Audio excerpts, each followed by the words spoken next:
Bismillahirrahmanirrahim. Elhamdülillahi Rabbil alemin.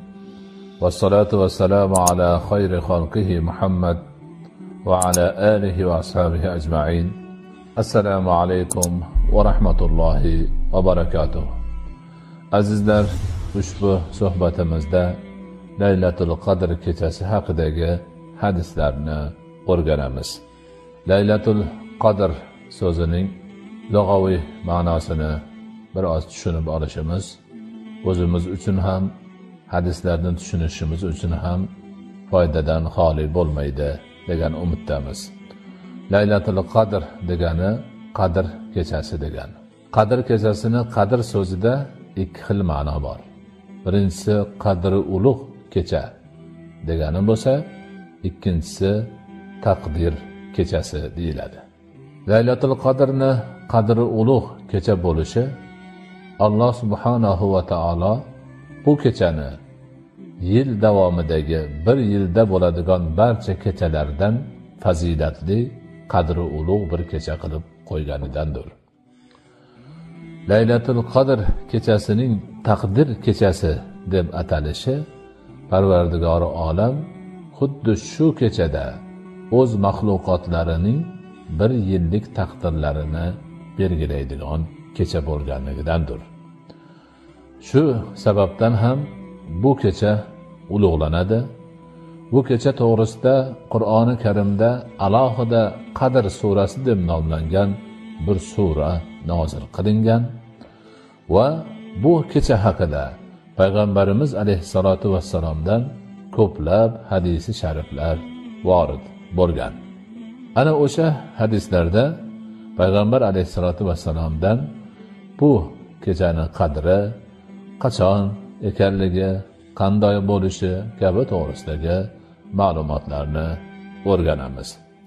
An Abi Hurayra radhiyallohu anhu anin Nabiy sallallohu alayhi va sallam qol: Man qama laylatal qadri imanan va ihtisaban g'ufira lahu ma taqaddama min zambihi. Ravahul khamsatu. Nabiy sallallohu alayhi va sallam 5 buyuk imom, Imom Buxoriy, Imom Muslim, Imom Abu Dovud, Tirmiziy va Nasailar ulug' sahobiy Abu Hurayra radhiyallohu anhu dan rivoyat qilgan hadisda aytadilarki, kim Laylatul Qadr kechasini iymon, e'tiqod, yaxshi niyat bilan va savob umidida bedorlik bilan o'tkazsa, uning o'tgan gunohlari mag'firat qilinadi deydilar. Ya'ni mana shu kechani iymon bilan o'tkazib, savob umidida o'tkazish o'ziga xos bir tartib bilan bo'ladi. Bu yerda ulamolarimiz bayon qilgan holatda Laylatul Qadrni bedor o'tkazmoqchi bo'lgan kishi o'sha kechaning xuftonini va Laylatul Qadr kechasidagi tongi bomdod namozini jamoat bilan o'qimog'i kerak bo'ladi. Ana o'shanda demak kechani to'laligicha bedor o'tkazgan, ibodat bilan o'tkazganlik savobini oladi. Va boshqa holatlarda qiroati Qur'on, nafl namoz o'qish, ilm muzokarasi, zikr, salovat aytish kabi ibodatlar bilan o'tkaziladi. An Nabiy sallallohu alayhi va sallam annahu uriya a'maran nasi qablahu aw ma sha'a Allahu min zalika faka'annahu taqasara a'mara ummatihi ألا يبلغوا من العمل ما بلغ غيرهم في طول العمر فأعطاه الله ليلة القدر خير من 1000 شهر. رواه إمام مالك.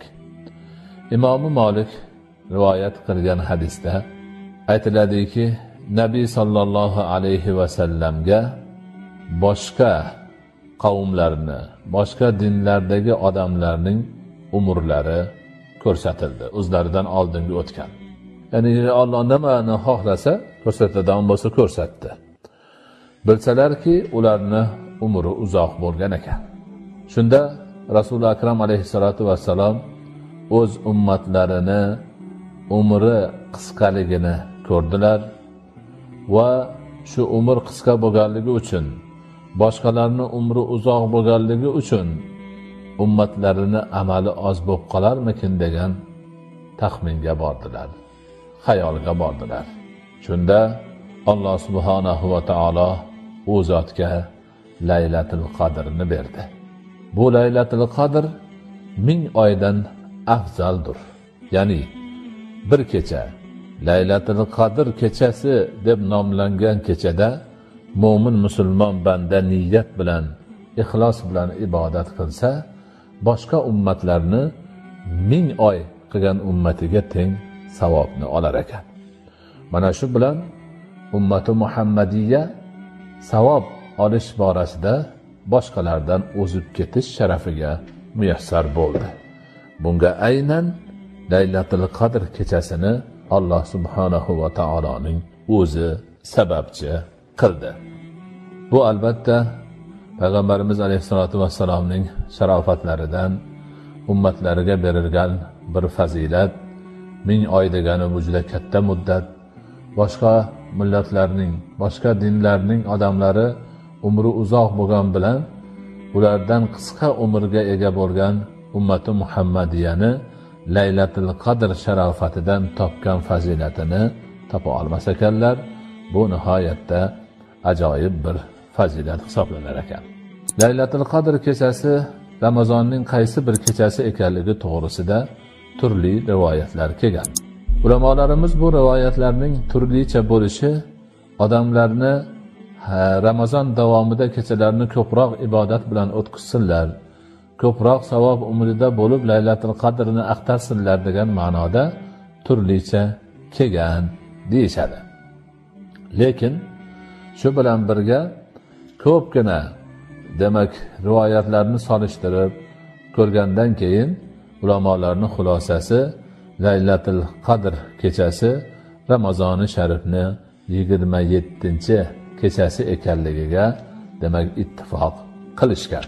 An Zirr ibn Hubaysh radhiyallohu anhu qala: Sa'altu Ubay ibn Ka'b faqultu inna akhaka ibn Mas'ud yaqulu man yaqumil hawla yusib laylatal qadri faqala rahimahullah arada an la yattakila an-nasu ama innahu qad alima annaha fi ramadana wa annaha fil 'ashr al-awakhir wa annaha laylatu 27 ثم حلف لا يستثني أنها ليلة 27 فقلت بأي شيء تقول ذلك يا أبا المنذر قال بالعلامة أو بالآية التي أخبرنا رسول الله صلى الله عليه وسلم أنها تطلع يومئذ لا شعاع له رواه الخمسة إلا البخاري.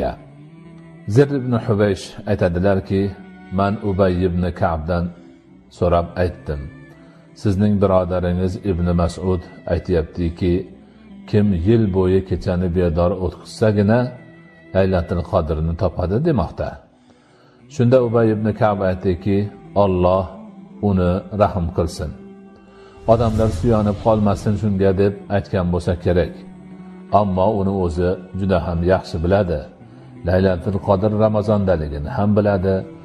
Laylatul Qadr Ramazonning oxirgi 10 kunligida kechalarida ham ekanligini ham biladi va uning 27-kecha ekanligini ham yaxshi biladi deb turib qasam ichdi-da va inshaalloh demasdan albatta u 27-kechadir deb aytdi.